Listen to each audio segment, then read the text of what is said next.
గ్రామాల్లో కాంగ్రెస్ నేతలు దౌర్జన్యాలకు పాల్పడుతున్నారని బీఆర్ఎస్ వర్కింగ్ ప్రెసిడెంట్ కేటీఆర్ తీవ్ర ఆగ్రహం వ్యక్తం చేశారు. పోలీసులు వ్యవహరిస్తున్న తీరు అత్యంత దారుణమని ఆయన మండిపడ్డారు. ప్రజల ప్రాణాలు పోతుంటే పోలీసులు చేతులు ముడుచుకొని చూస్తూ ఉండడం సరైంది కాదన్నారు. నిజామాబాద్ జిల్లా సోమరపేటలో కాంగ్రెస్ గుండాల దాడిలో తీవ్రంగా గాయపడిన బీఆర్ఎస్ సర్పంచ్ అభ్యర్థి బిట్ల బాలరాజు ఆయన భార్య గంజి భారతిని కేటీఆర్ సికింద్రాబాద్ యశోద ఆసుపత్రిలో పరామర్శించారు. అన్ని విధాలుగా అండగా ఉంటామని భరోసా ఇచ్చారు. అనంతరం మీడియాతో మాట్లాడిన కేటీఆర్ రాష్ట్రంలో కాంగ్రెస్ గుండాలు ఇష్టం వచ్చినట్లుగా దాడులకు పాల్పడుతుంటే పోలీసులు నిశ్చేష్టులుగా వ్యవహరిస్తున్నారని విమర్శించారు. నిందితులపై వెంటనే చర్యలు తీసుకోకపోతే తాము కూడా తిరగబడాల్సి వస్తుందని హెచ్చరించారు.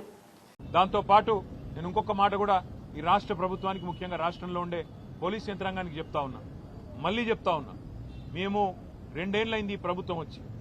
మొన్న నల్లగొండ జిల్లాలో ఏ రకంగా దుర్మార్గంగా ఈ ప్రభుత్వం ఈ పార్టీ కాంగ్రెస్ పార్టీ వ్యవహారం చేసిందో మా మల్లయ్య యాదవ్ గారిని అక్కడ మర్డర్ చేసి మొదటి విడత పోలింగ్ కంటే ముందే మర్డర్ చేయడం జరిగింది.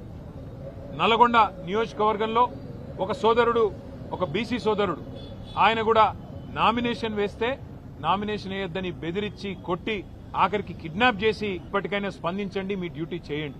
ఒకవేళ మీరు చేయని పక్షంలో మరి మేమే డ్యూటీ చేయాల్సి వస్తుంది. తప్పకుండా శాంతి భద్రతల సమస్య వస్తుంది.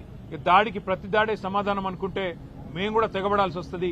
తిరగబడ్డప్పుడు మరి మీకే ఇబ్బంది అవుతుంది, గుర్తుపెట్టుకోమని చెప్పి కూడా కోరుతూ రాష్ట్ర ప్రభుత్వాన్ని మళ్ళొకసారి నేను చెప్తా ఉన్నా, మరి రేపు మళ్ళీ ఇంకో దశ ఎన్నికలున్నాయి. సూచనలు మాట్లాడుతూ ఇది మంచిది కాదు ప్రజాస్వామ్యంలో, ఇకనైనా సవరించుకోండి, లేకపోతే జరగబోయే పరిణామాలకు మీరే బాధ్యత వహించాల్సి ఉంటుందని చెబుతూ భారతి గారి కుటుంబానికి అదేవిధంగా గాయపడ్డ మిగతా కుటుంబాలకు కూడా వైద్య ఖర్చులు మొత్తం పార్టీ నుండే మేమే భరిస్తాము.